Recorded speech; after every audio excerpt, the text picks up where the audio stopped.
శ్రీమాత్రే నమః. శ్రీ గురుభ్యో నమః. ద్వాదశ రాశులలో 11వ రాశి కుంభరాశి. అక్టోబర్ మాసంలో కుంభరాశి వారి యొక్క మాస ఫలితాలు ఎలా ఉండబోతున్నాయో ఒక్కసారి చూద్దాం. ముఖ్యంగా కుంభరాశి వారికి మునుపెన్నడూ ఎరుగని విశేషమైనటువంటి ధనయోగం, కార్యజయం కలగబోతుంది. కాకపోతే చిన్న సమస్య.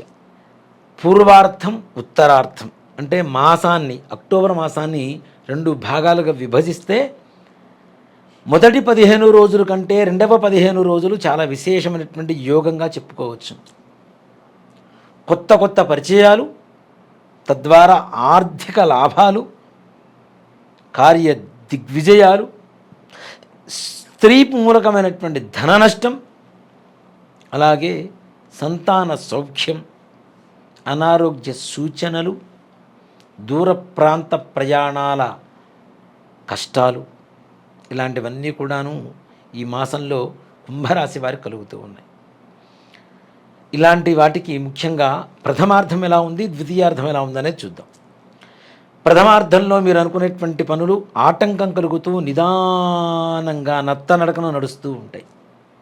అవుతుందా కాదా అనేటువంటి ఒక సందిగ్ధావస్థలో, అనుమాన స్థితిలో ఉంటాం.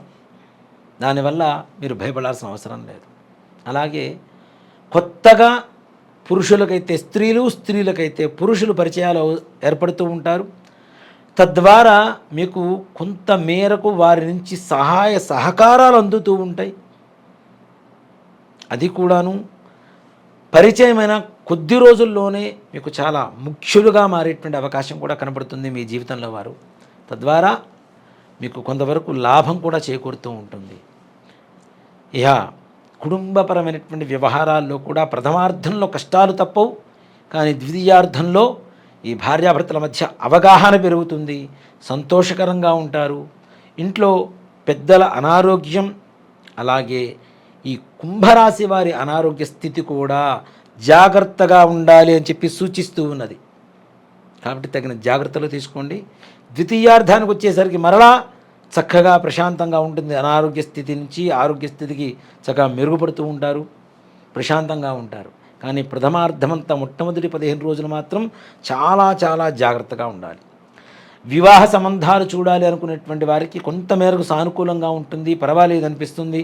కానీ మాసాంతంలో అంటే నెల చివరిలో శుభవార్తలు వినేటువంటి అవకాశం కూడా కనబడుతుంది.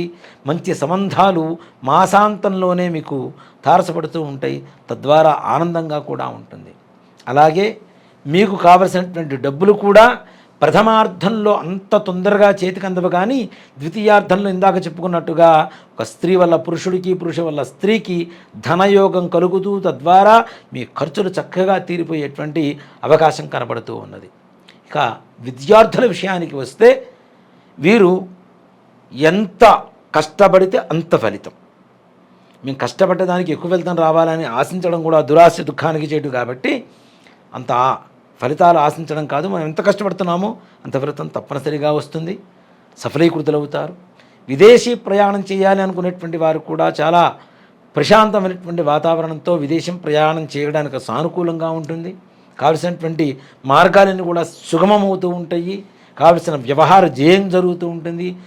ఆ విదేశాలు వెళ్ళడానికి కావలసినటువంటి ధనం కూడా మీకు సకాలంలో చేతికి అందుతూ మీరు వెళ్ళేటువంటి అవకాశాలు సంపూర్ణంగా కనబడుతూ ఉన్నాయి.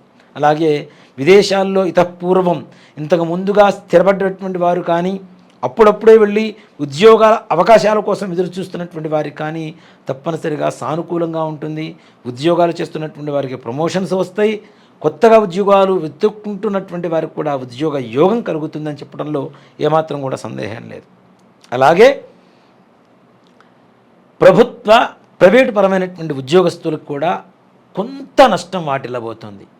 మీ తోటి వారి వల్ల మీకు చెడు జరిగేటువంటి అవకాశాలు, మీ మీద మీ ఉన్నత అధికారులకి ఫిర్యాదులు చేయడం, తద్వారా మీ ఉన్నత అధికారుల ఆగ్రహానికి మీరు లోనయ్యేటువంటి అవకాశాలు, రావలసినటువంటి ఇంక్రిమెంట్లు కానీ, ప్రమోషన్స్ కానీ, బదిలీలు కానీ ప్రస్తుతానికి ఆగిపోవటం, తద్వారా మానసికమైనటువంటి అప్రశాంతతకి లోనవ్వటం అనేది జరుగుతూ ఉంటుంది. కాబట్టి మీరు పనిచేసేటువంటి చోట ఎక్కడా ఎవరితో శత్రుత్వం పెట్టుకోవద్దు. నోరు మంచిదైతే ఊరు మంచిది అవుతుంది. కాబట్టి అందరితో స్నేహపూర్వకంగా మెలగండి. వాళ్ళ దగ్గర నుంచి సహాయం తీసుకునేటువంటి పరిస్థితిలో వాళ్ళ సహాయం చేయాలరా మనకి అనేటువంటి స్థాయిలో వాళ్ళకి ఆలోచన వచ్చే విధంగా మీ వ్యవహార శైలి ఉండడం అనేది మంచిది.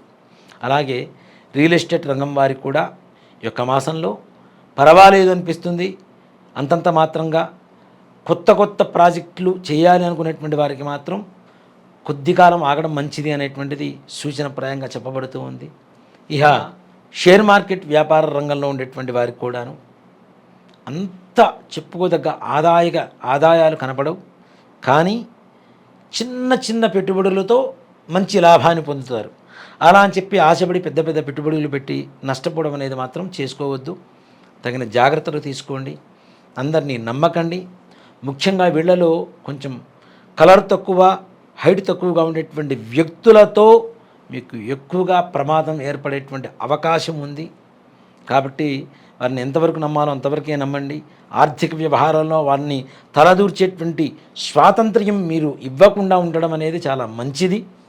అలాగే ఈ కుంభరాశి వారికి ఉండేటువంటి కష్టాలు నష్టాలు నివారణ జరిగి సకలైశ్వర్య ప్రాప్తి కలగాలి అనుకునేటువంటి సకల కార్యాలు కూడాను సానుకూలంగా మారాలి అనుకునేటువంటి వారు తప్పనిసరిగా బుధవారం రోజున విష్ణుమూర్తి ఆలయానికి వెళ్ళి పచ్చ పెసలు ఉంటాయి, మనకి పెసలు అని బయట అమ్ముతూ ఉంటారు. ఈ పెసలు తీసుకొచ్చి చక్కగా గుగ్గిళ్ళు తయారు చేసి బుధవారం రోజున విష్ణుమూర్తికి అష్టోత్తరం పూజ చేయించి ఈ పెసలు ముష్టివారికి పంచిపెడుతూ వారికి మీ చేతనైనంత ధనాన్ని నాణాల రూపంలో అంటే కాయిన్స్ రూపంలో ఇంట్లో నీళ్లల్లో తడుపుకొని కాయిన్స్ తీసుకుని వచ్చి ఆ కాయిన్స్తో సహితంగా వీరికి ఈ పెసలు గుగ్గిళ్ళు తయారు చేసినవి కొద్ది కొద్దిగా పంచండి. కాళ్ళు కడుక్కొని ఇంటికి వెళ్ళండి. తదుపరి ప్రతి బుధవారం కూడా ఇలా చేయడం ద్వారా తప్పనిసరిగా వ్యాపారాభివృద్ధి, వంశాభివృద్ధి, మీరు అనుకునేటువంటి సకల కార్య సిద్ధి జరగడానికి కొంత మేరకు దోహదపడుతుందని చెప్పుకోవచ్చు. ముఖ్యంగా ఈ యొక్క పరిహారం చేసుకుంటూ విష్ణు సహస్రనామ పారాయణ చేయడం కానీ, విష్ణు సహస్రనామ పారాయణ అంటే విష్ణు సహస్రనామ స్తోత్రాన్ని మనకి యూట్యూబ్లో దొరుకుతుంటాయి, క్యాసెట్లు సిడీల రూపంలో దొరుకుతుంటాయి. అవి చక్కగా వినడం ద్వారా కానీ మీకుండేటువంటి సకల కష్టాలు కూడా తొలగిపోతాయి. అది కూడా చేసామనేటువంటి ఇదో మొక్కుబడిగా కాకుండా అంతఃకరణ శుద్ధితో, భక్తితో, భగవంతుడి మీద విశ్వాసంతో చేయండి. తప్పనిసరిగా మీకుండేటువంటి సకల కష్టాలు కూడా నివారణ కలిగి లక్ష్మీదేవి అనుగ్రహం కలుగుతుంది అని చెప్పుకోవచ్చు. శ్రీమాత్రే నమః. శ్రీ గురుభ్యో నమః.